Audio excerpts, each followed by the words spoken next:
ఈ పోచారం మల్కాజిగిరి కమిషనరేట్లోని Pocharam IT corridor police స్టేషన్లో సంఘటన జరిగింది. మనోహర్ అని చెప్పేసి ఏజ్ 24 years, రాజీవ్ గృహ కల్పలో ఉంటాడు. ఇతను నేటివ్ ఆఫ్ జనగాం. రమణి అని చెప్పేసి వీళ్ళ బంధువే విక్టిమ్.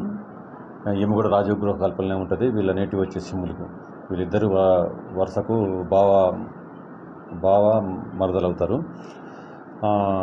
ఈ మనోహర్ వాళ్ళ ఫాదరు మదర్కు ఎయిడ్స్ ఉండటం వల్ల వాళ్ళ ఫాదరు సతీష్ అని ఉంటాడు, అతను చనిపోయాడు. తర్వాత వీళ్ళిద్దరికి పెళ్లి చేద్దామనుకుంటారు, ఈ మనోహర్కును రమణికి.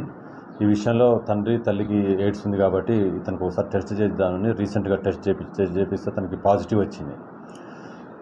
ఆ పాజిటివ్ వచ్చింది కాబట్టి రమణి వాళ్ళ తల్లిదండ్రులు అతనికి ఇచ్చి పెళ్లి చేయడానికి అంగీకరించలేదు. అది మనోహర్ ఎట్టి పరిస్థితుల్లో అమ్మాయినే చేసుకోవాలని ఒక ఉద్దేశంతో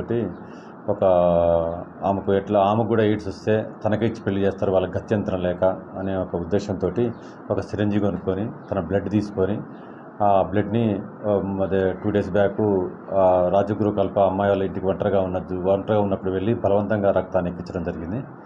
తర్వాత ఆ రక్తం ఎక్కించిన తర్వాత అమ్మాయికి అక్కడ బ్లాక్ స్పాట్స్ వచ్చేసి బాగా జ్వరం వచ్చింది. జ్వరం వస్తే హాస్పిటల్కి పోతే అక్కడ డాక్టర్కి అనుమానం వచ్చి అడిగితే ఇదంతా చెప్పడం జరిగింది.